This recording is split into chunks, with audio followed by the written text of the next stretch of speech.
Donc Dieu a besoin que chacun soit au service. Pourquoi? Parce que chacun est honoré quand on lui confie quelque chose. Vous êtes d'accord avec moi que si on te confie quelque chose, tu vas te sentir honoré? Hein? Amen. Voilà. La confiance nous honore. Donc Dieu nous confie des responsabilités. C'est une façon pour nous aussi de nous honorer, de nous encourager. Donc là, on va parler du service dans l'Église.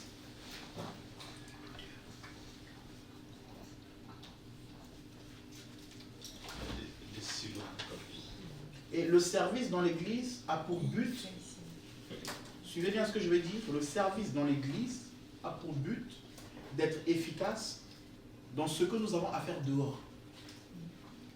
Est-ce que vous comprenez? Dieu ne nous invite pas à nous enfermer dans nos églises ou entre nos quatre murs. Dieu ne nous invite pas, tu as reçu le Seigneur et puis toi, ta vie, donc c'est tout le temps seulement l'église. Non, Dieu nous invite à sortir.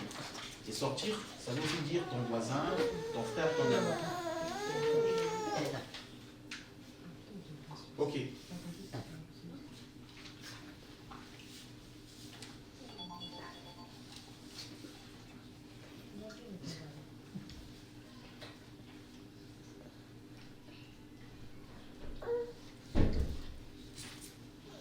Ok, bon, on peut aller? Donc, avant de parler du... On y va, vous suivez? Avant de parler, donc là, en fait, on fait une étude, on pourra aussi poser des questions. Voilà, on prend le temps. On n'est pas comme le dimanche, où la parole, elle est donnée, et puis c'est dans un sens. Ok? Là, on est en plein partage. Ah, moi, ça m'a pas. Ok, donc si je vais vite aussi, vous m'arrêtez. Donc, avant de parler du serviteur que nous allons être, il faut d'abord qu'on parle du service. Quand tu arrives dans une entreprise, avant qu'on te donne des responsabilités, on te présente d'abord l'entreprise pour te dire, est-ce que ça te plaît ou ça ne te plaît pas? Tu vois, avant que tu aies le rôle ou avant que tu aies le poste, on va d'abord te dire, voilà, nous, ici, on fonctionne comme ça. Attention, nous, ici, on accepte ci, on n'accepte pas ça. Voilà, nous, en tout cas, on fait de la vente. Et quand on fait de la vente, il ne faut pas dire ça, il ne faut pas dire ci. Voilà. Donc, on va d'abord parler du service. J'ai pris quelques définitions. Hein? J'ai pris quelques définitions pour qu'on comprenne ce que c'est le service. Dans le dictionnaire. Donc, il y a beaucoup de définitions, mais il y en a que j'ai enlevé. Je vais lui donner certaines. Et ça va être en lien avec ce que nous allons partager. Ok? Donc, le service, c'est quoi? Le service, c'est l'état. Alors, vous n'allez pas peut-être tout noter, hein. Là, je vais passer. Je vous donnerai les définitions, si vous voulez, je vous donnerai les photocopies. C'est l'état, la fonction, le devoir de quelqu'un qui sert une personne ou une collectivité. Donc, c'est le devoir ou des devoirs de quelqu'un qui sert une personne ou une collectivité. Donc, ça peut être, tu vois, service à la mairie, service au président, voilà. Donc, c'est se mettre au service. Ça, c'est une définition. C'est aussi un devoir où on était obligé de servir un roi, par exemple. Des devoirs envers un roi. À l'époque, quand on avait des services, on était au service d'un roi, et ben, on avait l'obligation, c'est-à-dire qu'on n'a pas le choix. On n'a pas le choix, on doit servir un roi. Ça, c'est un exemple d'un service féodal. Il y a une autre définition d'un service d'honneur, par exemple. Ça, c'est important. Ce que je vous donne là, c'est des choses assez importantes. Je vais juste noter les titres. Service d'honneur, service auprès d'un roi. Voilà. Service d'honneur, donc, par exemple, c'est un exemple que je vais donner, c'est l'ensemble des personnes qui, dans une cérémonie officielle, par exemple, escortent les mariés. Par exemple, on va dire fille d'honneur, garçon d'honneur. On est honoré, non? Mais c'est un service qu'on rend aux mariés. Et des fois, il faut acheter sa tenue de fille d'honneur. Mais on se sent honoré. Ou on fait partie du cortège présidentiel. Voilà, on fait partie du service. Donc, dans le service, on peut aussi être honoré. Est-ce que vous comprenez ça? Quand tu rends un service, dans ce service-là, tu peux être honoré. Jésus est monté sur un âne. Hein? C'était ça. Hein? Et c'est ça ou c'est pas ça? C'était sur un cheval. Hein? Hein? Un anneau. Sur un anneau. Hein? Et l'anneau était honoré ou pas? Il était honoré. En rendant service à Jésus, l'anneau était honoré. Comme disait le pasteur Roger, l'anneau lui aussi donc. Hein? Ok, amen. Voilà. Donc il y a le service maintenant qui consiste à se consacrer à Dieu. Ça, on se donne au service pour le Seigneur. Donc, tout à l'heure on a parlé d'un roi, et là c'est un service ecclésiastique qui consiste à se donner à Dieu. Donc quand on se donne à Dieu, en réalité, on va le voir plus tard, on se livre pour être au service. Nous, aujourd'hui, beaucoup de gens se livrent à Dieu pour que Dieu soit à leur service. Seigneur, donne-moi ci, Seigneur, donne-moi ça, Seigneur, fais ceci, Seigneur, fais cela, Seigneur, toutes les prières, Seigneur, fais, Seigneur, fais, Seigneur, fais. Tu n'as pas encore fait, Seigneur, j'attends ma promesse, Seigneur, mais toi, tu fais quoi? Voilà. Ok. Alors, il y a aussi, ça c'est aussi important, notez-le, être de service. Être de service.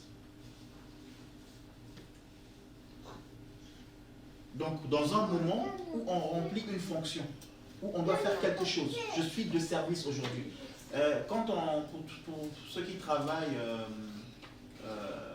à la chaîne, où il doit faire des roulements, il dit, ah, je suis de service, c'est moi qui suis de service, c'est moi qui suis de garde. Donc ça, de 6h à 14h, c'est mon moment à moi. Je suis de service. Est-ce que vous comprenez ça? Et dans l'église aussi, il peut avoir aussi cette fonction-là, d'être au service. Samedi, j'étais à un mariage à Paris. On était à un mariage et la personne qui est venue pour faire la sono, quand on a fini le mariage à 17h, elle est partie. Et à 18h, il y avait un temps de prière. Et c'est quelqu'un d'autre qui est venu, avec d'autres chantres qui sont venus pour ce temps de prière.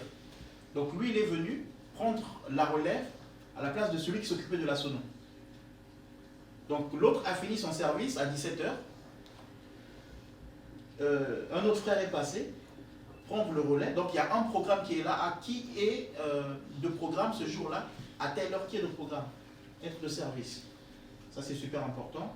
C'est aussi une organisation.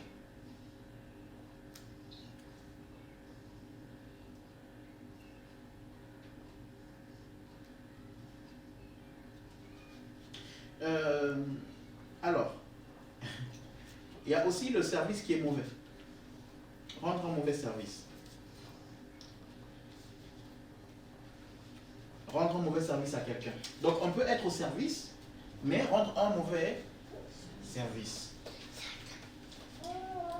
Dieu te dit, va donner telle parole à tel frère. Toi tu arrives, tu donnes la parole, mais tu rajoutes des choses. Et ce que tu rajoutes, eh ben, ça détruit la personne. Tu as rendu un mauvais service.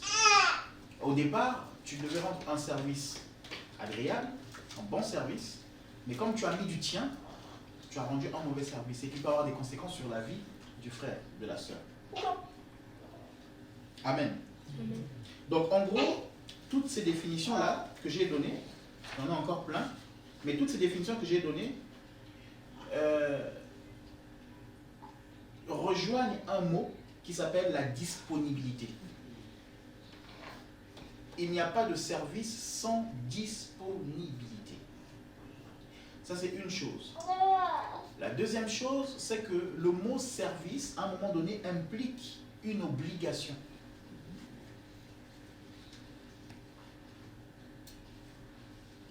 Amen. Disponibilité, obligation.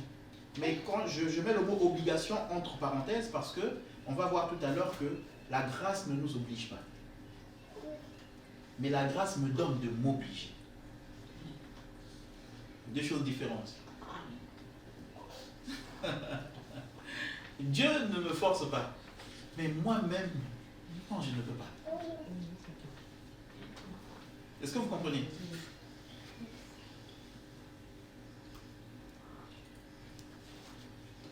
Voilà.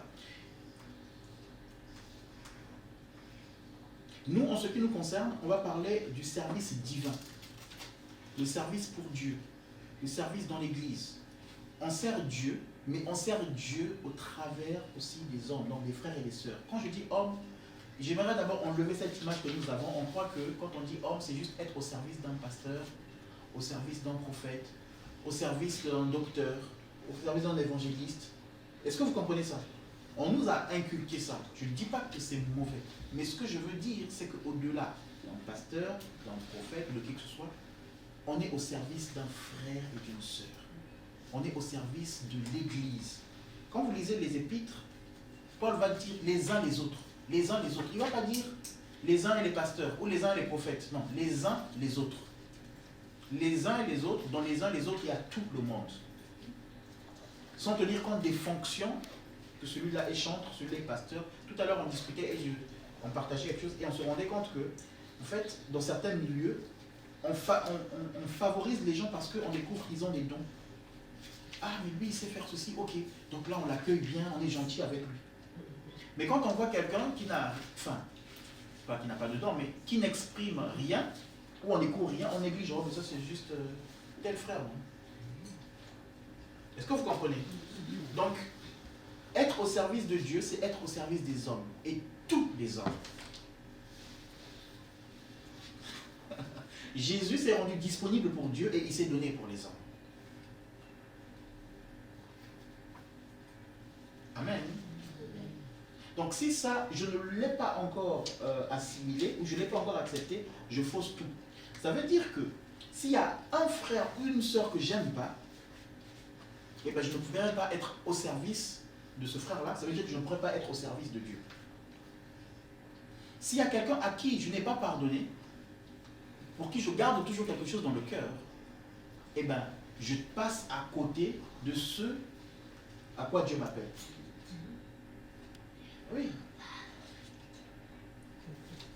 Prions pour la sœur Samantha. Donc, quand nous voulons prier pour elle, nous voulons que Dieu intervienne dans sa vie. Mais comme moi j'ai un problème avec elle, je ne me mets pas au service, je dis non, je ne prie pas pour elle. Mais en ne priant pas pour elle, ben, je ne suis pas au service de Dieu. Donc tant que je n'ai pas pardonné, je ne suis pas au service. Donc on doit savoir que si je veux m'engager au service de Dieu, il faut que je comprenne que les hommes vont me faire souffrir, mais malgré la souffrance qu'ils vont me faire, il faut que je prie pour eux. Il faut que je les aime. Il faut que je les accepte. Il faut que je les considère. Il faut que je les respecte. Il faut que je sois disponible. Quand je dis disponible, ce n'est pas forcément que tu ailles les voir. Parce que si quelqu'un ne veut pas te voir, tu ne vas pas le voir. Mais tu peux prier pour la personne. Donc simplement, il faut que mon cœur soit dans le pardon. Amen. Amen. Amen. Amen. Okay. Donc ça, c'est comme ça. C'est-à-dire qu'il n'y a rien à faire. Les gens qui travaillent avec le président Macron, qui sont au service du président Macron, eh ben, quand on leur dit, écoute, tu es le ministre, va voir telle personne, eh ben, il est obligé d'aller voir telle personne. Parce qu'il est au service du pays. Et il a décidé d'être au service. Donc, on va rentrer dans notre message. Je voulais d'abord définir vraiment le mot service. On va rentrer dans notre message. Notre vie est faite de service. Est-ce que vous comprenez ça? Dieu lui-même, quand il nous crée pour servir. Genèse chapitre 2, verset 15. Dieu a créé Adam et il a fait quoi? Il l'a placé dans le jardin pour faire quoi? Pour le cultiver, le garder. Donc, en gros, Dieu a placé Adam dans le jardin pour que Adam soit au service. Donc, Dieu a créé Adam pour que Adam serve. Donc, dès le départ, quand Dieu crée l'homme, il a comme objectif que l'homme soit à son service. Ou que l'homme le représente. Et donc, dimanche dernier, on a parlé de l'autorité que Dieu avait donnée à Adam. Et donc, quand Dieu veut que tu le représentes ou que tu sois à son service, Dieu te donne ce qu'il faut pour que tu sois capable de le servir. Amen. Mais il faut aussi savoir que Satan veut aussi que tu le serves. Je veux dire une chose, c'est que, en réalité, tu ne peux pas vivre ta vie sans être au service soit de Dieu ou de Satan. Tu es obligé, sur la vie sur terre, tu es obligé soit de servir Dieu, soit de servir Satan. Il n'y a pas de neutralité, hein, c'est ça, hein, neutralité. Il n'y a pas de comment dire, moi je fais ce que je veux, ou c'est moi qui fais, je ne sers personne. C'est pas possible. Soit tu es en train, que tu le veuilles ou non, nous naissons tous et nous sommes au service soit de Dieu, soit de Satan. Ça c'est comme ça. Donc, la grâce que nous avons ici ce soir, c'est que Dieu nous appelle à son service. Et donc forcément, nous ne serons pas au service de l'ennemi si nous acceptons de servir le Seigneur. Mais je veux te dire, si tu ne veux pas servir Dieu, que tu le veuilles ou non, tu serviras Satan.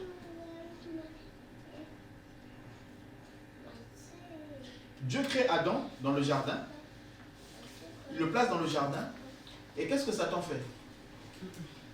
Satan vient voir Adam et Ève dans le jardin, Genèse chapitre 3, et il dit, le jour où vous mangerez, vous allez faire quoi? Hein? Le serpent. Qu'est-ce que le serpent dit? Je serai comme Dieu. Vous serez comme Dieu. Et vous connaîtrez quoi? Le bien et le mal. Ça veut dire qu'il y avait quelque chose que Adam et Ève ne connaissaient pas. Est-ce que vous comprenez? Satan vient et dit, le jour où vous allez manger, vous n'allez pas mourir, mais vous serez comme Dieu. Ça veut dire quoi? Ça veut dire que vous ne serez plus dépendant de Dieu. C'est-à-dire qu'il vous manque quelque chose. Dieu vous a créé, mais il vous manque quelque chose. Et cette chose qui vous manque fait que vous êtes dépendant de Dieu. Et maintenant, si vous mangez, vous connaîtrez, vous serez comme eux, comme Dieu, vous connaîtrez le bien et le mal. Donc ça veut dire que vous n'aurez plus besoin de dépendre de Dieu. Donc ça veut dire que quand Satan vient voir Adam et Ève, Satan ne veut pas dire, oh Adam et Ève, vous allez me servir. Hein. Je sais que vous êtes au service de Dieu, mais vous allez me servir. Moi j'ai envie que vous me serviez. Non, il ne va pas venir dire ça. Ce qu'il va venir dire, parce que Satan sait que pour que tu sois à son service, il faut que tu sois détaché de Dieu. Il faut que tu sortes de la dépendance de Dieu. Donc, ce qu'il va ramener, c'est de te montrer que tu peux toi-même vivre sans Dieu. Que tu peux décider par toi-même, faire les choses par toi-même. Ah, aujourd'hui j'ai envie de faire ça, je fais. Aujourd'hui, j'ai pas envie de faire ça, je fais. Aujourd'hui, donc, c'est pas le Seigneur, j'ai pas besoin de toi. Ça, c'est le but de Satan. Dès qu'il te détache de Dieu, dès qu'il t'amène à l'indépendance, à l'autosuffisance, et bien là, tu peux en fait être à son service. Mais toi, tu ne sauras pas que tu es à son service. Mais il t'a fait rentrer dans son service. Regardez quand il vient voir Jésus. Quand il vient tenter Jésus dans Matthieu 4, qu'est-ce qu'il dit? Si tu es fils de Dieu, transforme. Voilà. Tu as un statut. Le statut que tu as, c'est fils de Dieu. Mais toi-même, tu peux prendre la décision de transformer ça sans demander à Dieu. Vous voyez ce qui... Donc, tu es capable. Comme tu es fils de Dieu, tu es capable de transformer. Tu n'as pas besoin de Dieu pour transformer. Parce que Dieu t'a donné l'autorité. Dieu t'a donné le pouvoir. Vous allez voir que chaque fois qu'on est au service de Dieu, comme Adam, Satan va venir. Comme Jésus, envoyé pour être au service, Satan va venir. Mais l'objectif premier, c'est parce qu'il a vu que tu es au service de Dieu. Pour t'avoir, pour que tu sois à son service, il faut d'abord qu'il te détache de la dépendance de Dieu. Amen. Amen. Donc, être au service de Dieu, c'est dépendre de Dieu. Je ne comprends pas les gens qui servent Dieu, mais qui ne dépendent pas de Dieu. C'est incroyable ça. Moi, je suis un serviteur du Seigneur. Moi, au pays, j'étais serviteur. Mais on ne te voit pas chercher Dieu et marcher avec Dieu. Les choses de Dieu, ça ne t'intéresse pas. Est-ce que vous comprenez?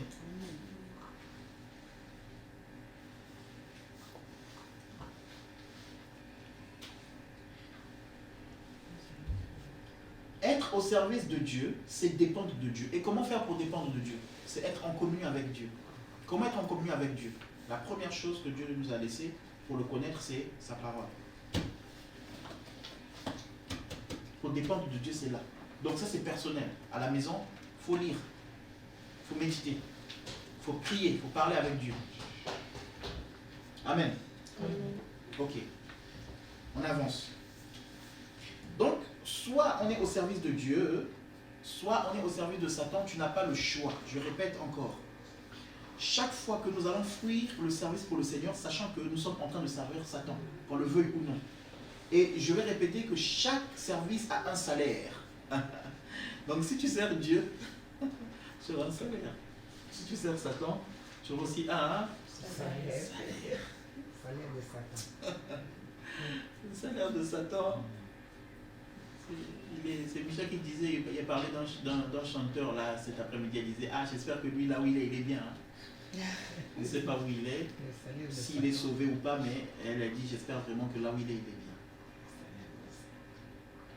Parce que tu as décidé de mener ta vie et de chanter des choses qui sont assez spéciales et avec des messages codés, mais à un moment donné, il y a un salaire. Et Dieu lui-même dit que le salaire du péché, c'est la mort. Amen. Amen. Et ce soir, moi vraiment, je nous encourage à rentrer dans le service pour Dieu parce que le salaire, c'est la vie éternelle. On parlait de livres de souvenirs. Eh bien, il y a un livre qui est ouvert de souvenirs. Qu'est-ce que tu as fait pour le Seigneur? Et chacun sera couronné en fonction de ce qu'il a fait. Chacun recevra une récompense. Amen. Amen. Donc, le service, soit on sert Dieu, soit on sert Satan. Alors, Exode 14, chapitre 5, on va noter cela. Exode 14, verset 5. Exode 14, verset 5.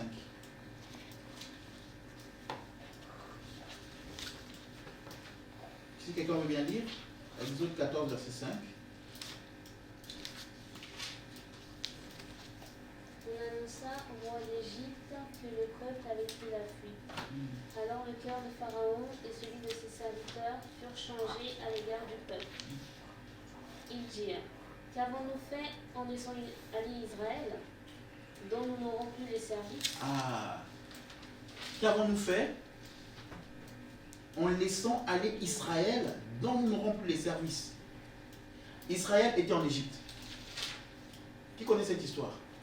En captivité en Égypte. Et donc, ils fabriquaient des briques, les travaux difficiles, c'est eux qui les faisaient. Hein? Mais, souvenez-vous, hein, quand ils étaient dans le désert, ils disaient quoi? Il fallait qu'on reste en Égypte.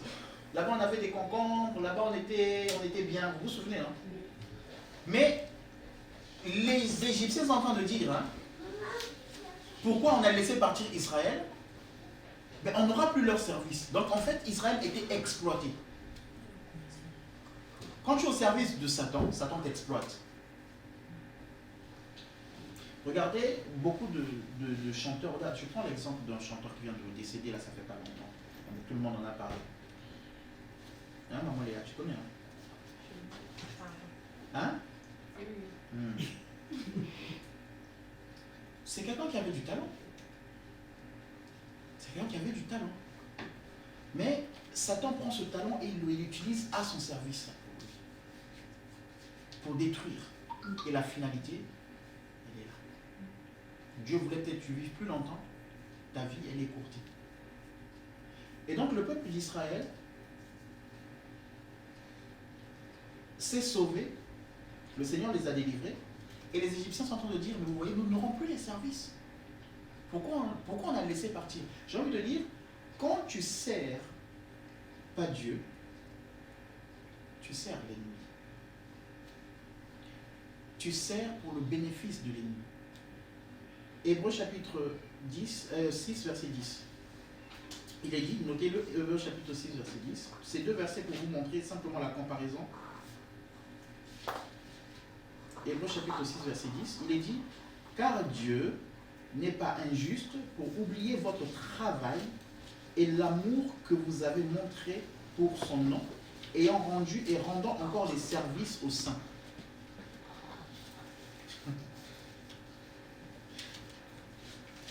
Hébreux chapitre 6, verset 10. Car Dieu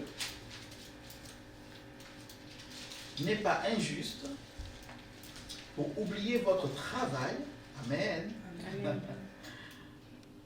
et l'amour que vous avez montré pour son nom, ayant rendu et rendant encore des services aux saints.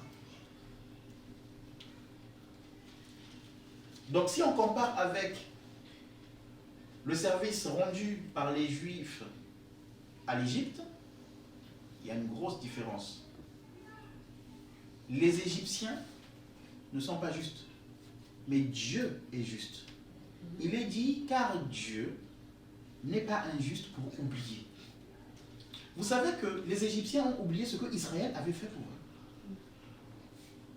Joseph est venu en Égypte, Jacob a béni Pharaon, et l'Égypte a prospéré aussi grâce aux Juifs qui étaient venus. Mais ils ont oublié. Donc les services rendus par Joseph pour éviter la famine en Égypte, ils ont oublié. Parce que simplement, ils ne sont pas justes. Parce que simplement, ils n'ont pas le cœur de Dieu. Mais Hébreu nous dit, Dieu n'est pas injuste. Dieu est juste pour ne pas oublier ce que tu fais pour lui. Donc maintenant, tu as le choix. Est-ce que tu veux servir Satan, qui va oublier, et non seulement il oublie, mais il va t'assujettir, ou tu veux servir le Seigneur en rendant service, comme j'ai dit tout à l'heure, quand on sert Dieu en rendant service aux frères et aux sœurs. On sert Dieu auprès des frères et des sœurs. Comme vous lisez 1 Corinthiens 12, vous le comprenez, quand il est parlé du corps et des dons, c'est pour édifier les autres. Et la Bible dit que Dieu n'est pas injuste pour oublier le travail que tu fais. Donc ça veut dire que quand je m'engage à servir Dieu, il y a un sacrifice, il y a un résultat, je voulais dire. Il y a un bénéfice. Sincèrement, je ne suis pas juste en train d'expliquer la parole de Dieu, mais je veux parler de témoignage.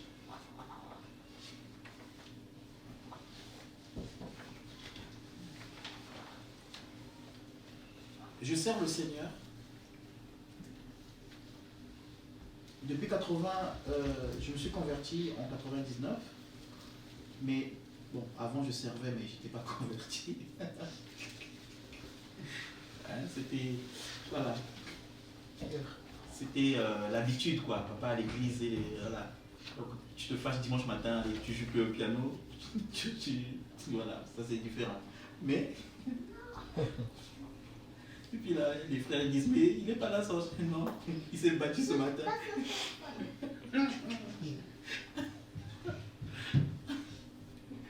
Donc il est à la maison en train de pleurer, on l'a tapé. Bon, donc, mais en 99, quand j'ai donné ma vie au Seigneur, je me suis mis à servir Dieu. En tout cas, je donne mon temps au Seigneur. Et je sais que le Seigneur n'oublie pas ce que je fais. Amen. Amen. Et je vois la main de Dieu, et j'ai vu la main de Dieu, je continue à avoir la main de Dieu. Je sais que si je continue à le servir, je continue à avoir la main de Dieu. Et donc, cette parole-là, elle est réelle, elle est vérité. Donc, quand tu sers le Seigneur, Dieu n'est pas injuste pour se souvenir de ce que tu fais. Moi, je peux être injuste envers toi. Pour le service que tu me rends, je peux t'oublier. Je peux te faire des problèmes.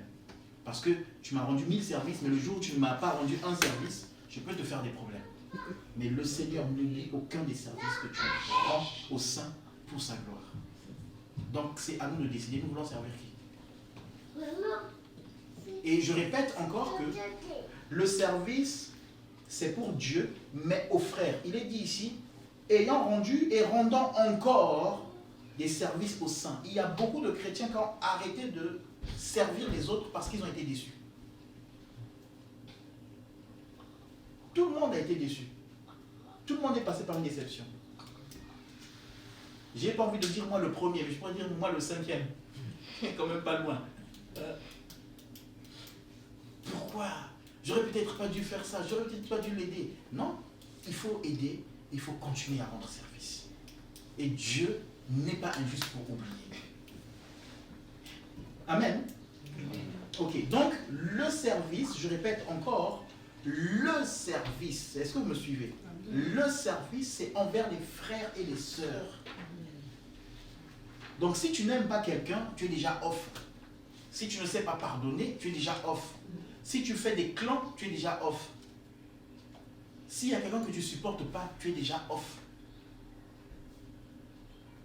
Parce que vous remarquerez que Dieu a utilisé puissamment des gens qui ont souffert pour faire du bien à ceux qui les ont fait souffrir.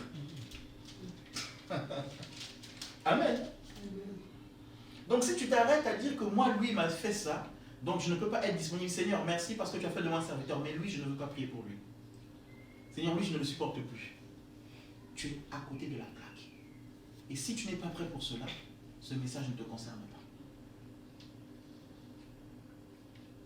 Amen. Amen.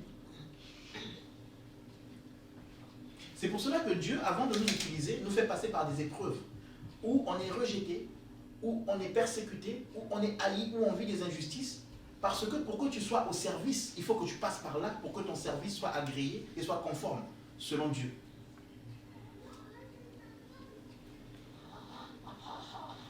Parce qu'il faut que tu saches prier pour tes ennemis.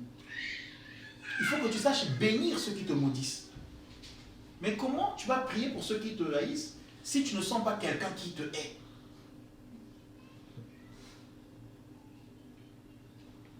Seigneur, je veux te servir. Seigneur, je veux te servir. Dieu dira à Joseph, Joseph, tu vas être roi. Et les gens croient que quand on dit tu vas être élevé, c'est-à-dire que c'est les gens qui vont être à leur service. Est-ce que vous comprenez ça? C'est-à-dire que quand les gens disent, parce qu'aujourd'hui tout le monde c'est ça, je vais être élevé, je vais être élevé. Ok. Les gens croient que quand on va être élevé, donc c'est-à-dire que c'est les autres qui vont être à notre service, parce que je suis élevé. Non. Dieu t'élève pour être au service des autres. Joseph, Dieu dit, je vais t'élever. Donc il reçoit un songe. Mais vous allez remarquer que Joseph qui va être élevé, mais c'est pour être au service des Égyptiens. C'est pour être dans la distribution. C'est pour être au service de ses frères. Mais quels frères? Ceux qui ne l'aiment pas. Ceux qui l'ont vendu. Donc Joseph est content quand Dieu dit je vais t'élever. Mais il ne sait pas qu'entre le moment où Dieu va l'élever et le moment où il lui dit là, Dieu va d'abord le faire passer par des épreuves qui vont faire de lui un serviteur.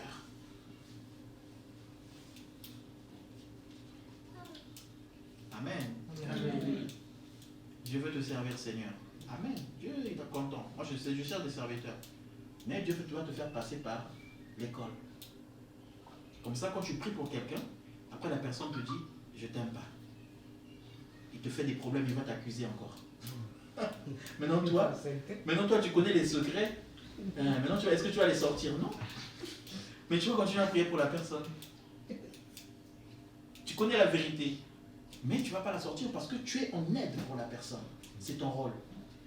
Nous, il y a des situations où on prie pour les gens eux-mêmes, ils nous appellent. Ah, mais j'ai tel problème, vraiment. J'ai tel problème de mon couple. J'ai tel problème. Ok, on vient avec Papa Richard. On passe des nuits avec les gens. On conseille, on dit fais ci, fais ça. Mais les gens, non, ils veulent faire leurs bêtises. Le conseil de Dieu ne lui convient pas. Il fait ses bêtises et après, c'est grave. La situation est grave. Et la personne va retourner la situation. Ah non, mais tu sais, les pasteurs là, c'est eux qui ont fait ci, c'est eux qui ont dit ça, c'est eux qui ont dit ça. Donc nous, quand on regarde, ah Seigneur. Mais on ne peut pas, nous, expliquer ce que la personne, la vie de la personne, on ne peut pas. Parce que on est au service de Dieu. Est-ce que vous comprenez? C'est comme on dit souvent, tu es ami avec quelqu'un, meilleur ami, et le jour où vous n'êtes plus ami, tu commences à divulguer sa vie. Non, non, non, ça ne se fait pas. Et surtout dans le service de Dieu, quand tu es en service, tu n'es pas là parce que quelqu'un ne t'aime plus et tu vas commencer à divulguer sa vie. Est-ce que vous comprenez? Donc tu dois apprendre à supporter et à garder. Quel est le service que tu veux faire? De Satan ou de Dieu? De Satan, c'est très facile, tu peux te venger. Quelqu'un t'injurie, toi tu frappes. Quelqu'un a dit quelque chose, toi aussi, tu sors une phrase et tu dis voilà. Mais le service du Seigneur, c'est garder le silence. Moi, je combattrai pour vous. Est-ce que tu es prêt pour ce service? Mais dans ce service, Dieu dit, je ne suis pas injuste pour oublier ce que tu as fait. Amen? Amen. Ok. Donc, est-ce qu'on peut continuer?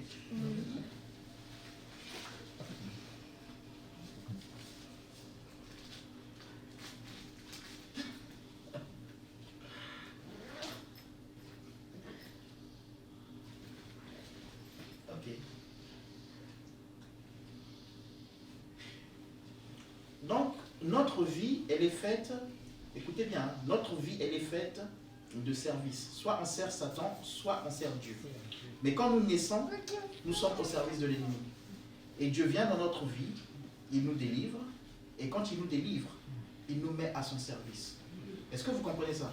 Dieu ne nous délivre pas, il ne nous sauve pas pour que nous ayons les bras croisés. Dieu nous sauve pour être à son service.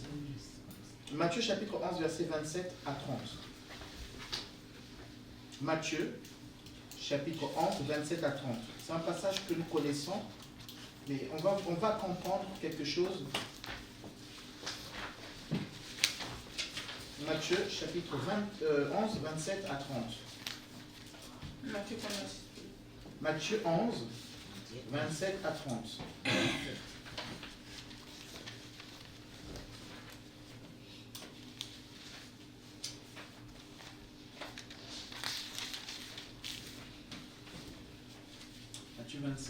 Matthieu 11, 27 à 30. Si quelqu'un veut bien lire. Je lis la parole. Tu m'as été remis par mon Père, et personne ne connaît le Fils, si ce n'est le Père.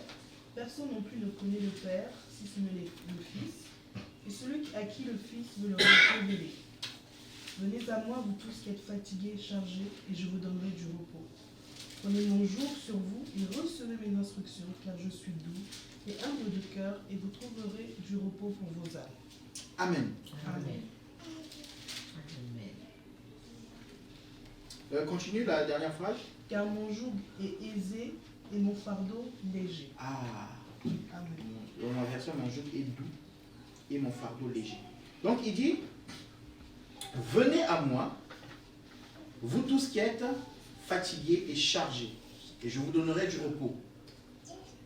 Amen. Satan, donc on a vu tout à l'heure que nous étions au service de l'ennemi. Et l'ennemi nous a assujettis, l'ennemi nous a fatigués, l'ennemi nous a exploités. On a parlé d'Israël. Israël est en Égypte, et quand Israël s'est sauvé, qu'est-ce que les Égyptiens disaient? Ben, nous n'aurons plus les services d'Israël. Donc ils ont épuisé Israël, on va dire ça comme ça. Amen. Mais Jésus est en train de dire que nous sommes dans une vie de péché, où nous sommes fatigués, où nous sommes épuisés. Il dit, venez à moi, vous tous qui êtes chargés et fatigués, je vous donnerai quoi? Du repos. Amen. Mais il rajoute quelque chose. Donc ça parle du salut. Jésus te prend, tu étais dans ta vie de péché, et je pense que chacun de nous étions dans la vie de péché. Qui n'est pas baptisé ici? C'est bon. N'est pas baptisé. Qui n'est pas baptisé?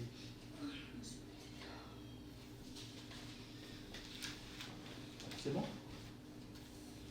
Non, tu t'es baptisé? D'accord. Amen.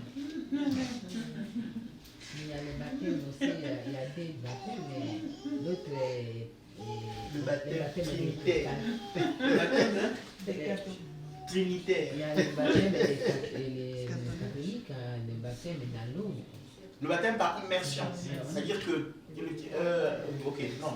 Nous on parle de baptême dans l'eau, on te plonge entièrement.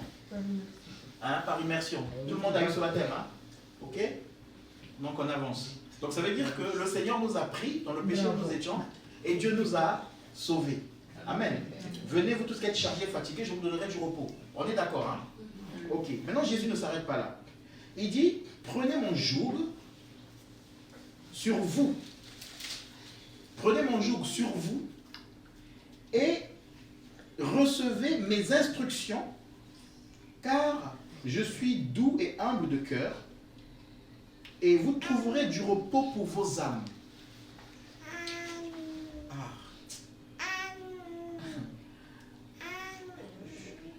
Venez à moi, vous qui êtes chargés et fatigués, et je vous donnerai du repos. On reçoit le repos de Dieu, on a reçu le salut. On est d'accord? Mais le repos pour l'âme, il dit, vous trouverez du repos pour l'âme, si et seulement si vous prenez mon joug et vous recevez mes instructions. Est-ce que vous comprenez ça? Il y a beaucoup de personnes qui ont accepté le Seigneur, qui sont convertis, mais qui n'ont pas le repos de l'âme. Pour la simple raison qu'ils se sont limités à se convertir. J'ai accepté Jésus. Mais tu as accepté Jésus depuis des années, tu es toujours dans le tourment.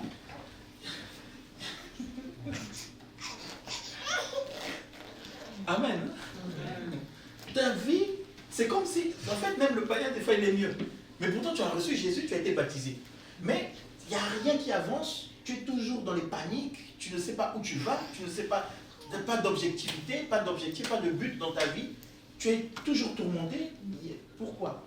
Parce que tu n'as pas pris le joug du Seigneur et tu n'as pas pris ses instructions pour trouver du repos dans ton âme.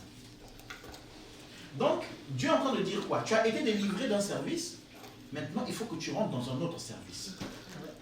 On va comprendre ce que c'est le joug. Tenez, j'ai pris des images comme ça, vous allez regarder.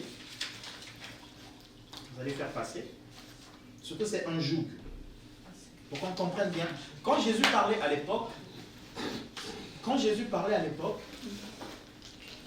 ça va pas? Ça va pas?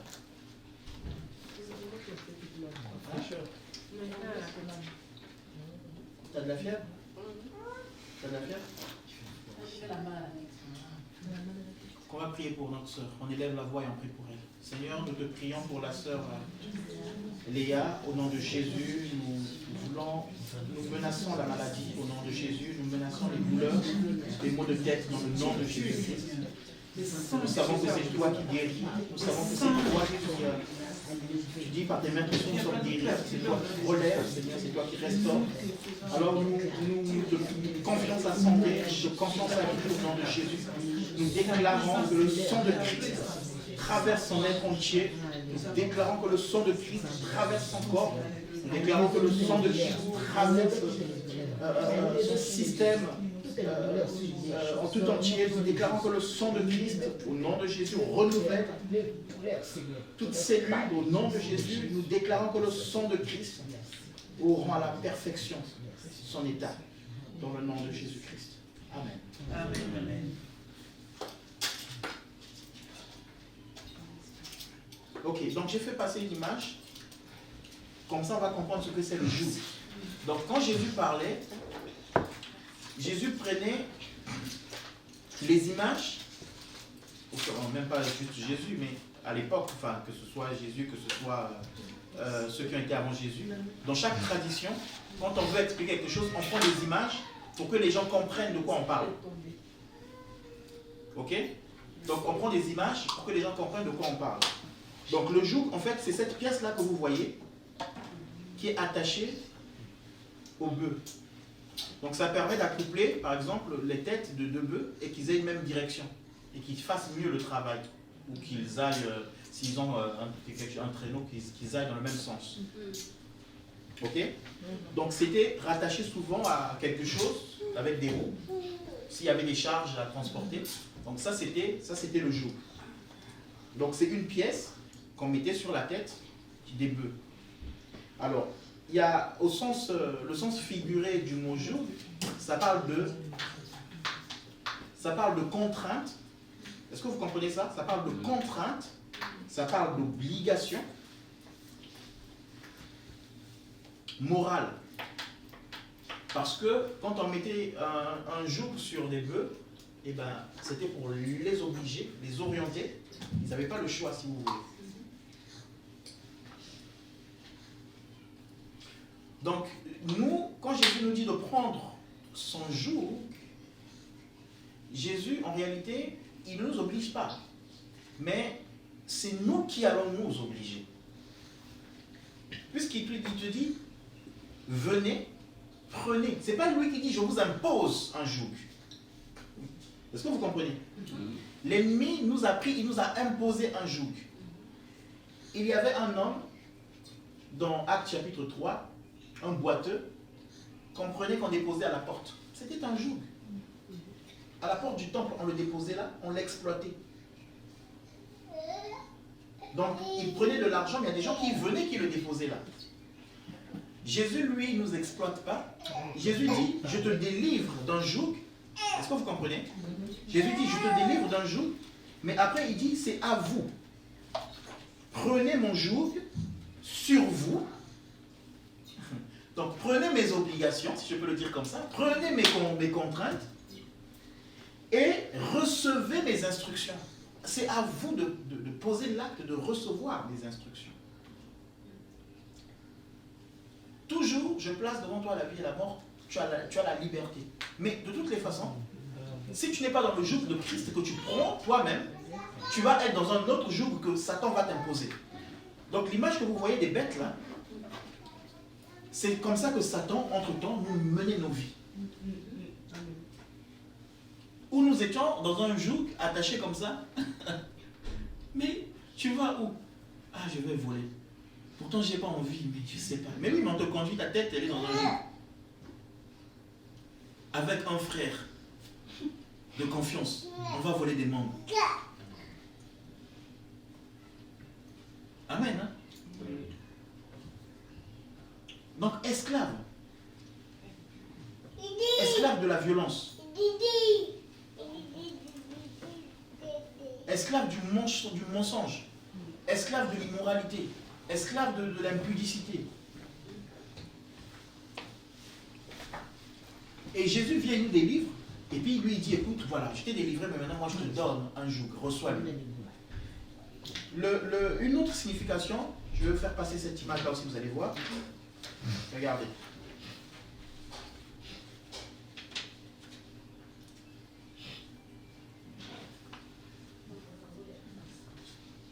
Donc dans l'antique romaine, il y avait 3 pics.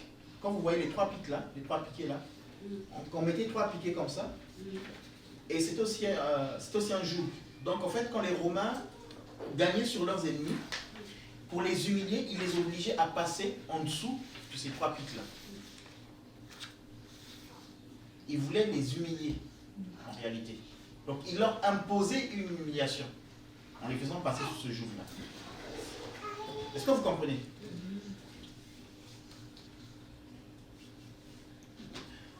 Mais maintenant, avec Jésus, quand il dit prenez mon joug, c'est-à-dire que avec le Seigneur, toi-même tu vas accepter l'humiliation parce que tu marches avec Dieu. C'est ça le joug du Seigneur.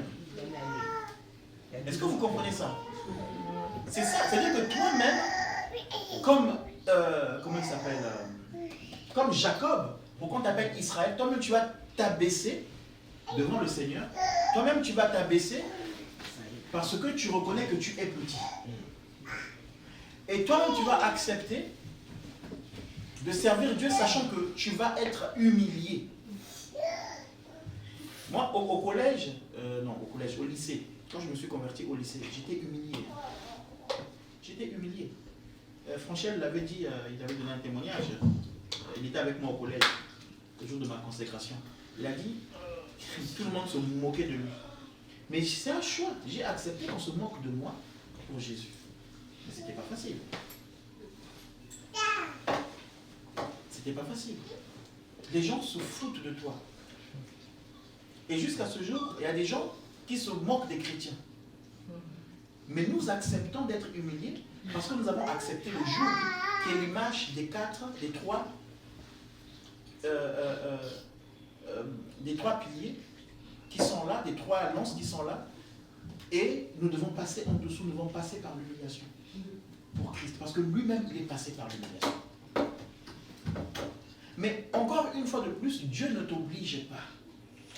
Mais toi-même, si tu sais, comme moi, je sais que j'ai vécu sous le joug de la sorcellerie où je faisais des cauchemars et des cauchemars et des cauchemars, où on m'appelait j'étais un sort, où je ne pouvais pas aller aux toilettes qui sont là à côté tout seul, il fallait que même ma petite soeur m'accompagne. Mais quand Dieu s'est révélé à moi, qui m'a délivré de ça, quand j'ai fui ce joug-là, je dis Seigneur, je reçois tes instructions. Parce que si je ne suis pas avec toi, la mort me poursuit. Amen. Je reçois tes instructions et j'ai la paix et j'ai le repos de mon âme. Donc le service de Dieu, le service pour Dieu, nous délivre du service pour l'ennemi.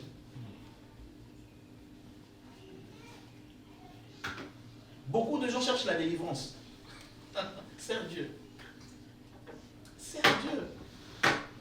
Si je suis au service du président américain et si je suis arrêté dans un pays, il va envoyer du monde pour me délivrer. Parce que je suis au service du président américain. Tu veux la délivrance? Sers Dieu. Tu veux la guérison?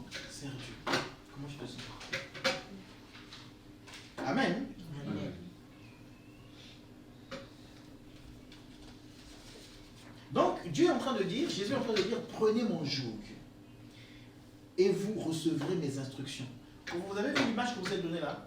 Donc, il y a le joug qui est sur les têtes des bœufs et derrière, il y a un traîneau, hein, où on peut mettre des choses, soit du bois ou voilà, pour transporter les choses. Vous voyez? Donc c'est toujours lié à quelque chose là-bas. Donc ça veut dire que il y a un objectif derrière tout ça. Est-ce que vous comprenez? Il y a un objectif derrière tout ça. Quand tu acceptes le joug du Seigneur, donc c'est le Seigneur qui conduit, qui est la tête, mais tu as des choses à faire, tu as des instructions à faire, et tu as un travail à faire pour le Seigneur. C'est pas possible de dire que je suis au service de Dieu et de ne pas avoir d'instruction. C'est pas possible. Ça veut dire qu'il faut que tu développes toi-même une attitude à écouter Dieu et à entendre l'instruction de Dieu. Maman José me donnait un témoignage il y a quelques jours. Elle me disait, ils étaient à la maison, c'était très tard dans la nuit. Je ne sais pas si je me trompe, tu me dis, très tard dans la nuit. Et puis, le Seigneur la réveille. Il y avait une sœur qui était enceinte. Le Seigneur la réveille et dit, réveille cette sœur-là, allez à l'hôpital. Oui, Esther.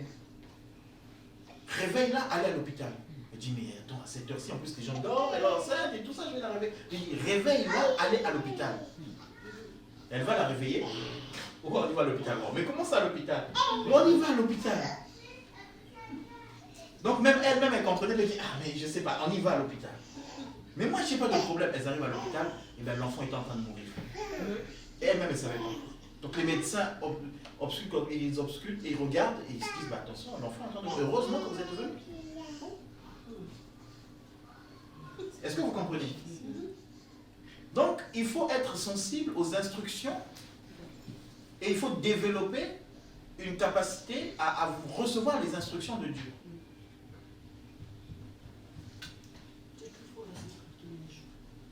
Et ton repos se trouve dans les instructions que tu reçois de Dieu. Parce que les instructions que tu reçois de Dieu pour les autres te protègent aussi quand même. Moi, quand j'ai parlé tout à l'heure, il y a eu une période là, franchement, c'était vraiment beaucoup de problèmes de couple. C'était à gauche, à droite, des problèmes de couple. Il y a eu une période là, entre-temps, c'était vraiment ça. Mais en fait, quand je visitais les couples, je discutais avec les gens, mais vraiment, il y a eu, je ne sais pas ce qui s'est passé, mais il y a eu une période où c'était compliqué. Hein.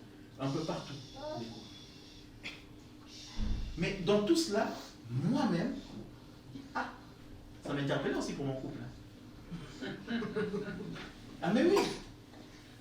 Non mais c'est vrai. Quand tu arrives dans un couple, les deux, monsieur et madame, sont en train de pleurer parce qu'ils ne veulent pas se séparer, mais ils vont se séparer. Donc c'est dur pour eux. Vous comprenez? C'est très dur. Ils voient tout ce qu'ils ont construit en train de se briser. Quand tu sors de là, tu dis, il faut que je veille sur ma maison. Ah mais oui. Parce que, tu sais, des fois on regarde les autres, mais ce que les autres vivent, tu peux aussi le vivre. Rien n'est acquis. Vous comprenez? Il y a des pasteurs qui sont en train de divorcer. Il y a des pasteurs qui sont en train de divorcer. Le pasteur reste un homme. Il y a des chantres qui sont en train de divorcer. Qui sont suivis, qui sont des témoins. Tout à l'heure on en parlait, là. Tout à l'heure on parlait d'un chantre, tout ça. Voilà. Donc, en fait, notre abri ou notre sécurité sera dans le suivi continuel des instructions de Dieu. Je dis bien continuel. Continuel. Est-ce que vous m'entendez? Continuel. Aujourd'hui, si pendant 15 ans, tu as ton permis, ça fait 15 ans que tu as le permis, tu as respecté le code de la route, il n'y a pas de problème. Tu n'auras pas de problème. Tu vas vivre, tu seras protégé. Mais la 16e année, si tu dis que j'ai respecté le code pendant 15 ans, maintenant les 15 ans là vont me garder, donc je vais faire n'importe quoi, tu grilles des feux, tu ne vas pas faire 3 mois. Donc, la continuité te protège. Est-ce qu'on se comprend?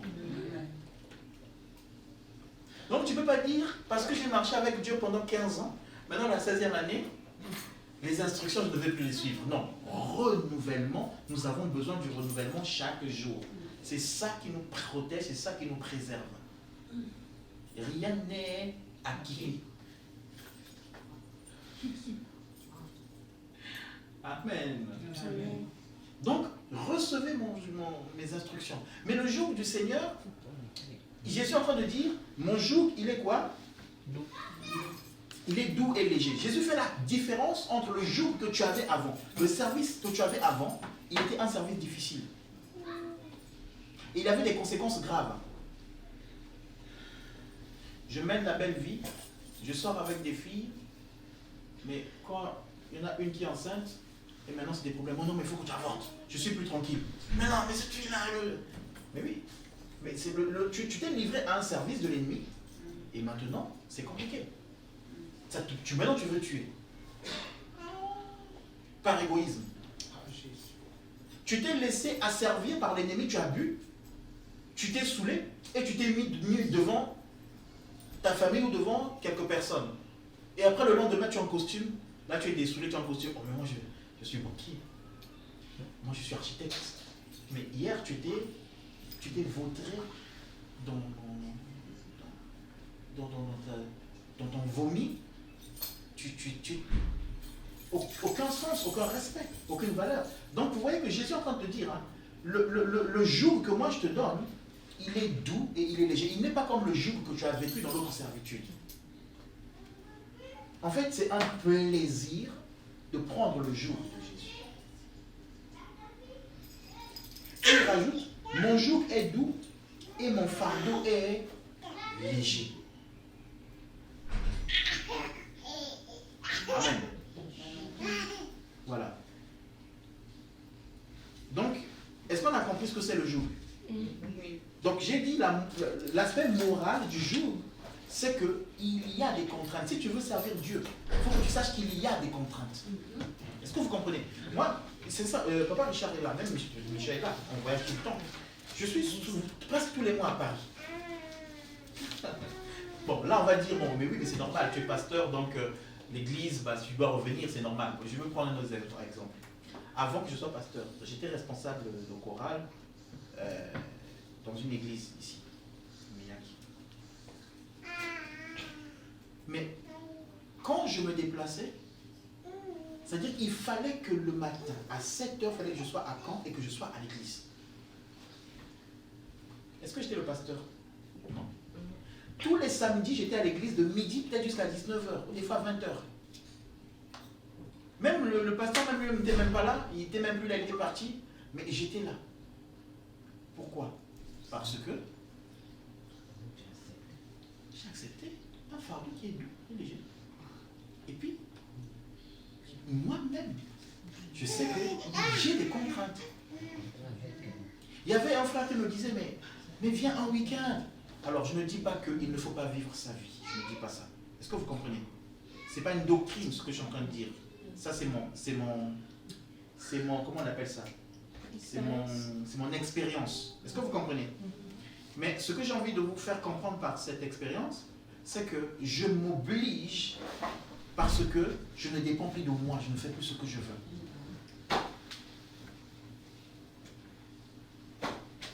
Il faut qu'on aille en vacances. Oui, il faut aller en vacances. Mais la chorale, j'ai une œuvre que j'ai acceptée. J'ai un service que j'ai accepté. J'ai pris un joug. Donc ma tête, en fait, elle est dans un joug. Et Jésus conduit ma tête. Mais heureusement, dans ce joug-là, je suis béni parce que j'ai toujours été béni dans ce que j'ai fait. Est-ce que vous comprenez? J'ai toujours été béni dans ce que j'ai fait. Les gens m'ont dit, mais tu n'as pas de vie. Si, j'ai une vie. C'est pour cela que je fais seul. Et que je vis seul. Et là, des fois, quand je suis sur Paris, je dis non, il faut qu'on parte. Parce qu'on a culte le lendemain. Est-ce que vous comprenez? Donc, je ne fais plus ce que je veux. Mais je suis libre de faire ce que je veux, sincèrement. Je suis libre de vivre ma vie. J'ai eu des vacances tellement difficiles, je n'ai même pas eu de vacances, en fait, on a fait des travaux. Et je disais, il faut qu'on prenne au moins quelques jours, tout ça, les vacances de tout ça, là, il faut qu'on aille quelque part au moins 4-5 jours se reposer. 4-5 jours, on est là. Amen. Après, je ne te dis pas de faire comme moi, parce que tu risques de vivre une loi. Vis les choses par révélation. Mais pour les vivre par révélation, suis les instructions. Donc c'est toi et ton Dieu dans le secret. Reçois les instructions et tu vas voir que ça va être naturel, ça ne va pas être imposé. Personne ne m'a imposé. Est-ce que vous comprenez? Papa, Ben, maman, je vais te poser une question. Uh-huh. Quand vous êtes marié, est-ce que Michel savait que tu seras pasteur? Faut lui demander. Ou bien quand quelqu'un se marie, il ne savait pas que son mari sera pasteur. Tout d'un coup, le mari devient pasteur. Est-ce qu'il a choisi? Mais je pense que le Seigneur nous prépare quelque part. Le Seigneur nous prépare. Moi, je sais que je suis une personne pas solitaire, mais je sais que si je suis seule, ça ne va pas m'embarrasser. Donc le fait que des fois il partait, Donc Dieu a ça déjà me dit, préparé la femme. ça me dérangeait pas. Bon, c'est vrai, il y a un manque, mais ça me, c'est pas comme si je pouvais pas vivre. Je sais qu'il y a certaines femmes, elles ne pourraient pas supporter. Mais je pense qu'il y a une disposition. Donc elle n'était pas préparée. Le Seigneur fait que tu aies une disposition pour ce, je pense, pour être femme de pasteur. Amen, papa, amen. En tout cas, est-ce qu'elle savait pas? Mais ce qu'elle sait, c'est qu'à la mairie, quand le maire lui a demandé, elle a dit oui. C'est vrai? Donc le maire a dit dans les bons comme dans les mauvais mots, oui. Mais ça englobe tout. C'est vrai. Ça englobe tout. Oui, c'est vrai. Vous comprenez? Par contre, moi, pour ma part, et elle le sait, puisqu'elle a rencontré des amis qui me connaissaient avant qu'on se connaisse. Moi, pour ma part, je savais qu'il me fallait une personne qui ne me prendra pas la tête à tu es où, tout ça. Donc, c'est-à-dire que, c'est pour ça, j'ai juste une parenthèse. Dans le choix du conjoint, il faut que tu saches à quoi Dieu t'appelle. Est-ce que vous comprenez? Parce que il y avait d'autres sœurs avec qui je pouvais m'engager. C'est pas la première sœur en Christ que j'ai connue. Quand je dis connue, c'est-à-dire que j'ai rencontré dans l'église où j'étais, il y avait d'autres sœurs. Dans les églises où j'étais avant de venir à Paris, il y avait d'autres sœurs. Mais bon, maintenant je peux en parler puisque je suis marié. Elle a dit oui.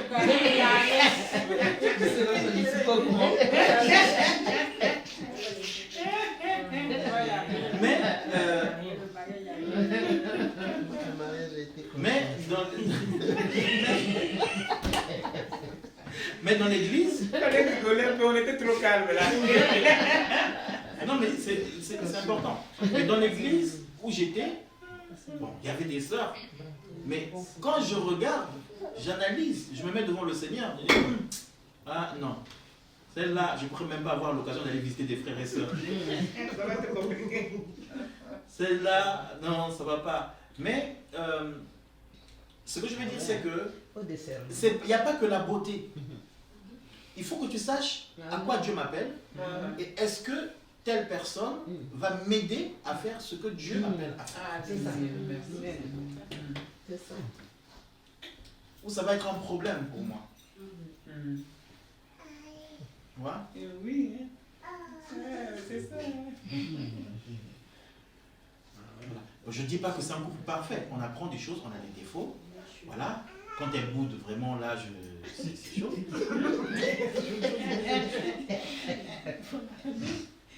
Puis moi, quand je fais la tête aussi, c'est chaud. Mais ça fait partie de l'apprentissage. Mais c'est mon joug. C'est mon fardeau. Quand je dis fardeau, il est doux et léger. Ça dépend de comment je le prends. Et Jésus dit, hein, recevez mon fardeau. En fait, tu sais quoi, il est aisé dans ta version. Hein. Il dit qu'il est aisé. Mon joug est aisé, mon fardeau est léger. Voilà. Quand on parle de doux, vous allez voir dans la Bible, il y a des versets qui parlent de vin doux, qui faisait du bien. C'est-à-dire que dans Jean chapitre 2, quand Jésus va transformer l'eau en vin, ah oui, mais pourquoi tu as gardé ce vin-là pour la fin? Donc, en fait, quand Jésus parle de doux, c'est un peu, on peut imaginer ça comme ça, par quelque chose. Le fardeau de Christ, en fait, c'est comme s'il nous enivre. On est tellement bien dans ce qu'on fait. En réalité, ce n'est pas un fardeau, ce n'est pas un joug. Enfin, ce n'est pas un joug. Comment expliquer ça? Si quelqu'un a des mots peut m'aider. C'est un joug, mais c'est plaisant. C'est plaisant. On se fait plaisir. Sincèrement, si c'était un fardeau pesant, franchement, depuis 2017, 2016, on vivrait notre vie. Parce que tu ne peux pas forcer en réalité la vie avec Dieu. C'est pas possible.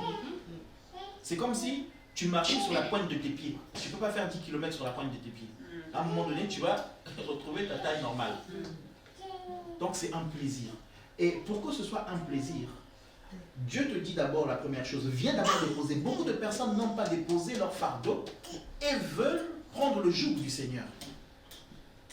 Poser les fardeaux, ce n'est pas seulement poser le péché, ce n'est pas seulement poser ses problèmes, ses difficultés qu'on a eues, mais c'est déposer sa vie, ses ambitions, ses projets, déposer sa mentalité, déposer, je vais dire même, ses projets, ses objectifs, son orgueil.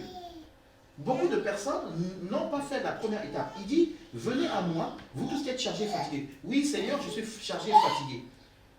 Et je vous donnerai du repos. Mais oui, les gens viennent, mais ils ne déposent pas. Ils viennent et ils gardent leur fardeau. Alors le péché, ils vont dire, Seigneur, pardonne-moi. Mais par contre, ma vie de footballeur, tu ne touches pas. Mes ambitions, tu ne touches pas. Mais comment, si tu ne veux pas qu'ils touchent à tes ambitions, comment tu veux qu'ils te mettent un joug et que tu suives ses instructions? Ce n'est pas possible. Et donc, beaucoup n'ont pas déposé leurs objectifs et prennent le joug du Seigneur et le joug devient un problème. Et donc, ça devient du forcing pendant un moment et après, on abandonne. Le service pendant un moment et après, on a disparu. Non, dépose, libère, laisse la place au Seigneur. Une fois que tu as laissé la place au Seigneur, c'est lui qui va t'aider. Parce que quand vous voyez l'image que j'ai montrée là, quand vous voyez, ils ne se promènent pas tout seuls. Hein. Ils ne se réveillent pas et disent, ces deux-là, ils disent, ok, bon, aujourd'hui, on va à Herville-Saint-Clair. Ok, tout seuls, ils s'en vont. Non, ils sont conduits. Et donc, quand Dieu te met un jour, Dieu te conduit. Et quand il y a des défauts sur la marche, quand il y a des difficultés sur la marche, Dieu t'aide dans cette marche-là. Comme les paysans ici, là, quand ils marchaient avec ces bêtes-là, ben, quand il y avait des difficultés, ils poussaient derrière. Ils aident. Et donc ce joug devient léger pour ces bêtes-là. Et c'est ça avec le Seigneur. Amen. Amen. On va avancer. Il est quelle heure? 18h. Il est 18h. Ok. Exode 31. Exode 1, verset 31, on note juste. Exode 1, verset 13. Jean chapitre 9.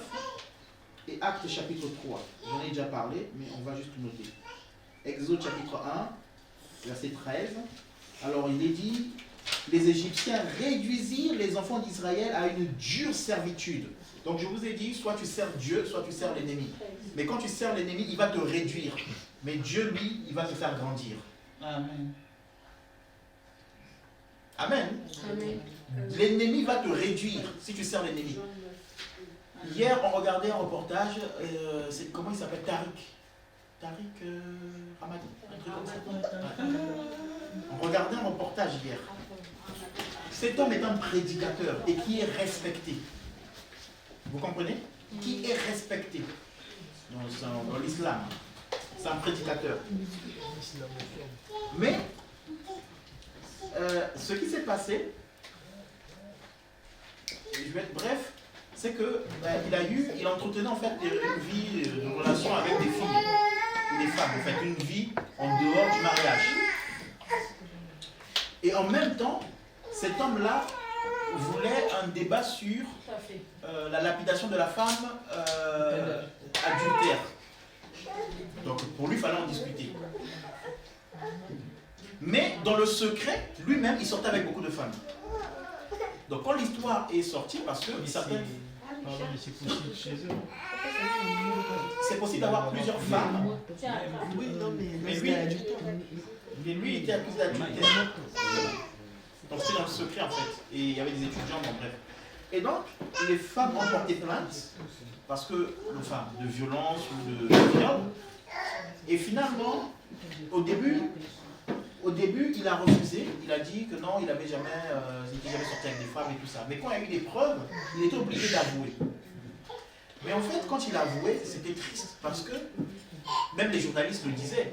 C'est-à-dire que c'est quelqu'un qui était respecté, ou qui est encore respecté, hein, bien sûr, il est respecté. C'est un théologien quand même. Hein? Donc il est respecté dans le monde musulman. Mais les journalistes disaient, ben, ce qu'il prêchait, il ne le fait pas lui-même.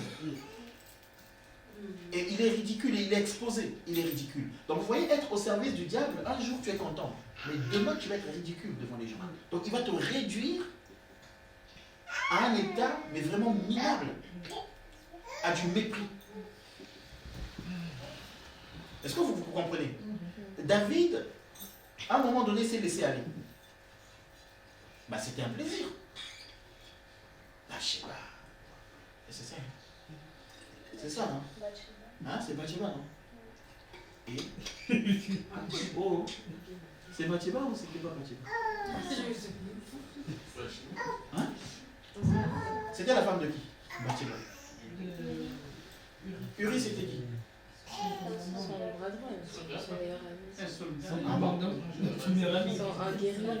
D'accord. Mais vous parlez de quoi?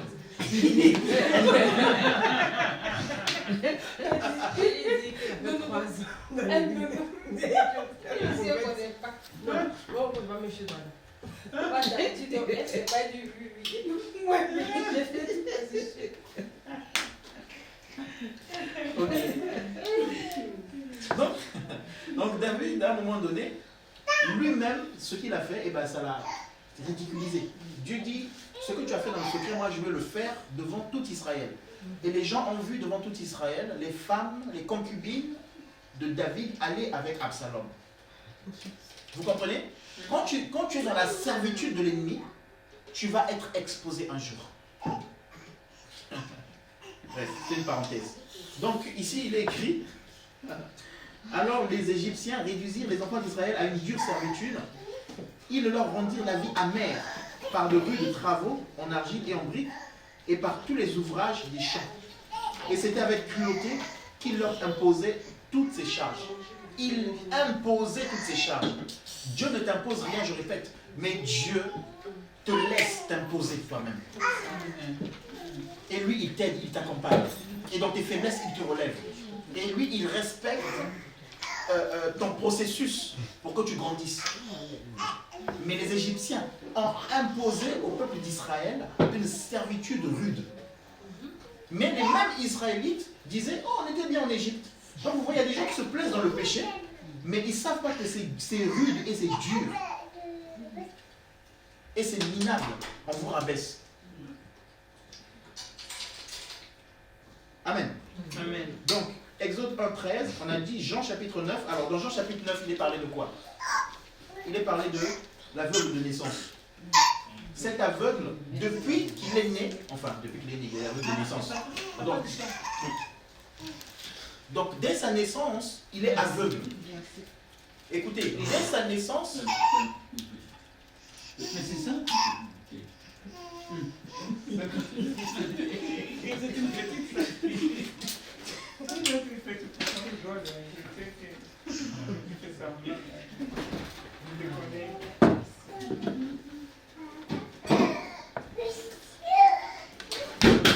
Attends.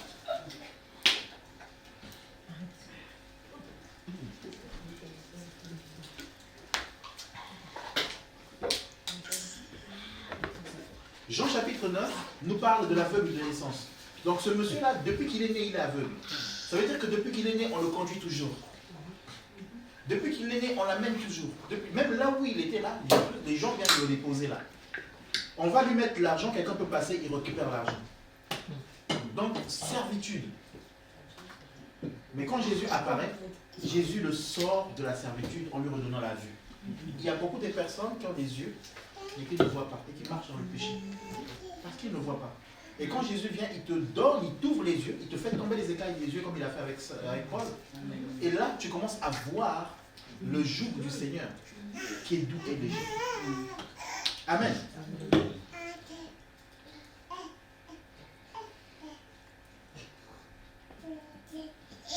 Ok. Luc chapitre 4, versets 14 à 19.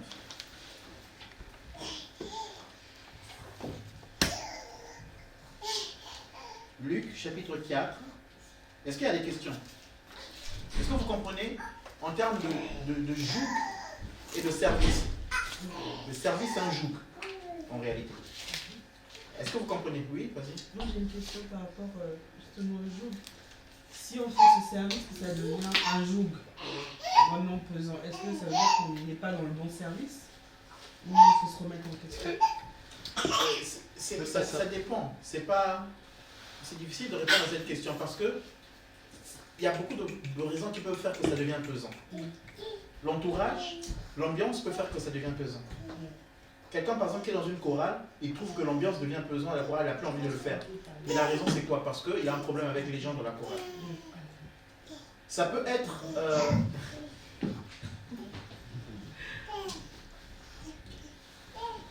Ça peut être quelqu'un qui est dans une, par exemple, dans un groupe, par exemple, okay, on est à l'église Oikos. D'abord, j'aimerais préciser que le service, je ne parle pas d'abord, on parle d'église, mais c'est d'abord le service pour Dieu. Et Dieu ne regarde pas les dénominations. D'accord? Dieu regarde l'église en général. Et Dieu regarde l'autre, même à l'extérieur. Amen. Parce que Dieu va te donner une parole pour quelqu'un, tu vas dire, ah mais je ne suis pas à l'église, je suis dans la rue là, mais je vais lui donner cette parole. Mais c'est seulement à l'église qu'on donne des paroles. Donc ça n'a pas de sens. Bon, maintenant, par rapport au service dans l'église, dans la communauté. Il y a par exemple quelqu'un qui est dans un service, il est à l'église, mais voilà. Moi j'ai fait une rencontre. Je prends un exemple comme ça. J'ai fait une rencontre à Marseille. J'ai envie de me rapprocher de ce garçon-là ou de cette fille-là. Mais comme son cœur est motivé par autre chose, le service qu'il fait devient pesant. Est-ce que vous comprenez? Il a envie de s'en détacher. Parce qu'il vise autre chose maintenant. Donc il y a beaucoup de raisons. Ça peut aussi être un service que tu as accepté parce que tu as reçu une prophétie, on t'a dit oui, Dieu t'appelle à ceci et tu te mets à le faire. Sous la base d'une prophétie, mais sans que tu sois convaincu de ce que Dieu t'a dit de faire. Et à un moment donné, ça va être pesant. Ou si Dieu ne t'a pas confirmé que c'est ça que tu dois faire. Toi, tu le sais, que avant que je sois consacré, limite les gens m'engueulaient. C'est-à-dire qu'on arrivait quelque part, donc je ne connais pas les gens, on ne les connaît pas. Et puis, les gens disent, mais qu'est-ce que tu attends? Pourquoi tu fouilles? Dieu t'appelle, ça fait longtemps que tu fouilles. Je ne connais pas la personne, on ne s'est jamais vu. Pas une fois, pas deux fois. Et on était souvent avec Michel. On va à Paris. Donc à un moment donné, même moi-même, mais je savais qu'à un moment donné, il fallait que je m'engage pour le service du Seigneur. Et je le savais. Vous comprenez ce que je veux dire?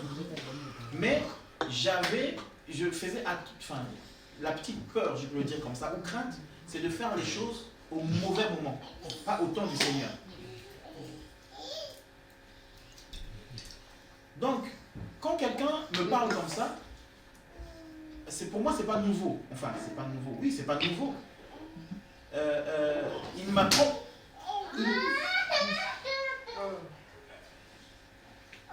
Il ne m'apprend pas, il ne m'informe pas sur ce que Dieu m'appelle à faire. Mais il est peut-être en train de me dire que c'est le moment. Dieu est en train d'utiliser des gens pour me dire c'est le moment. Tu vas à gauche, tu vas à droite, tu entreprends. Tu vas. Hey, Seigneur. Donc, même toi-même, tu te dis, si je ne le fais pas, il risque de se passer quelque chose dans ma vie. Il faut que je m'abandonne au Seigneur. Vous comprenez? Jusqu'à ce que quelqu'un m'appelle même un matin, on est en train de dormir, 7 heures. Il dit, voilà ce que Dieu me dit. La personne ne sait même pas ce qui se passait à Caen ici. Voilà ce que Dieu me dit. Tu dois le faire. Je dis, waouh. Et on a réunion à 11 heures pour cette chose-là. Et quelqu'un qui habite, je ne sais même pas dans quelle ville d'ailleurs elle habite. Je ne parle presque pas. Donc, ce que je veux dire, c'est que quand je suis rentré dans cela, ce n'est pas un fardeau pour moi. Donc ça ne peut pas me peser. Par contre, si toutes ces prophéties, ou tous ces encouragements, dans mon cœur, moi je ne l'avais pas reçu et je rentre dedans, à un moment donné, ça va être un fardeau. Donc il y a beaucoup de raisons. Ça va devenir pesant. Je ne sais pas si tu vois ce que je veux dire. Donc des fois, il y a des choses qui deviennent pesantes parce qu'on les a reçues des gens, mais Dieu ne nous a pas lui-même appelés à cela, ne nous a pas convaincus à le faire. Quelque chose peut devenir pesant parce que je demeure dans un péché. Je suis tombé dans une situation et je demeure dedans. Et ben, parce que, regardez, on va relire le verset. Il est où là? Relisons le verset. Il est dit, venez à moi vous tous qui êtes chargés et fatigués, je vous donnerai du repos. Et puis il dit, prenez mon joug sur vous. Mais il ne s'arrête pas là. Il dit, vous trouvez-vous et recevez mes instructions. Dans le terme recevez mes instructions, il y a des directives, j'en ai parlé, mais il y a aussi des directives pour notre vie, sainteté, se mettre en règle devant Dieu. Si je tombe, je me relève. Ça fait partie des instructions. Et il dit, recevez mes instructions, car je suis doué âme de cœur. Et il dit, et vous trouverez du repos pour vos âmes. Le repos dans ton âme, c'est aussi quand tu es en train de servir et que le service n'est pas pesant pour toi. Amen. Mais pour que tu aies ce repos dans l'âme, et bien si tu ne respectes pas les instructions et que tu demeures dans un péché, et bien forcément tu n'as pas de repos dans l'âme et le service pour toi il devient pesant. Moi, quand tout à l'heure j'ai donné des témoignages, j'ai dit, avant, je n'étais pas encore converti, mais je servais à l'église. Donc il y avait des matins, des fois, là-bas, il s'est battu là-bas avec son frère, tout ça. Bon. Donc là-bas, déjà à l'église, ils savent qu'ils ne vont pas avoir de piano aujourd'hui. Parce que quand je s'énerve, bon, là, ça à la maison, je viens pas à l'église. Ok. Mais cette situation-là, je n'étais pas converti. Hein. Je sais, je n'étais pas converti. Mais, quelque part, quand je reste demeuré dedans, je fouillais après l'église. C'est-à-dire que le dimanche d'après ou dimanche d'après, comme il y a un problème que je n'ai pas réglé, je ne me parle pas avec mon frère, tout ça, mon petit frère, on se fait la guerre. Donc, dans mon cœur, il y avait quelque chose qui pesait et donc qui faisait que, même en tant que non-converti, je trouvais quand même du plaisir à jouer à l'église, en chanter à la chorale, tout ça, il y avait quand même du plaisir. Mais ce plaisir-là, je ne le retrouve plus, je trouve ça pesant parce qu'il y a une situation qui est là dans mon cœur qui me met mal à l'aise avec les autres. Est-ce que tu vois ce que je veux dire? Donc, il y a plusieurs facteurs qui peuvent faire qu'un service devient pesant pour nous. C'est à chacun de se mettre devant Dieu et de dire, Seigneur, est-ce que je me suis trompé? Est-ce que je suis tombé? Est-ce qu'il y a un problème que je dois régler? Est-ce que c'était vraiment mon appel? Est-ce que Les disciples ont fait un tirage au sort pour remplacer Judas. Vous le savez, non? Mais cet homme-là, on n'en parle pas. On n'en parle plus. Est-ce que le Seigneur l'avait vraiment appelé? Jésus a dit, attendez, dans la prière, eux, ils ont voté quelqu'un. Est-ce que c'était devenu pesant pour lui? Au départ, il devait être content. Oh, on m'a choisi pour remplacer Judas. Je fais maintenant partie des 12, tout ça. 1 mois, 2 mois, 3 mois. Mais tu es où? Ah non, mais là. D'accord, Moko. J'ai encore un business. Amen. Voilà. Donc, je ne sais pas si j'ai répondu à la question, mais... Ok. Donc, on a dit Luc chapitre 4, verset... Bon, on va s'arrêter là, je pense. On va continuer plus tard. Ok.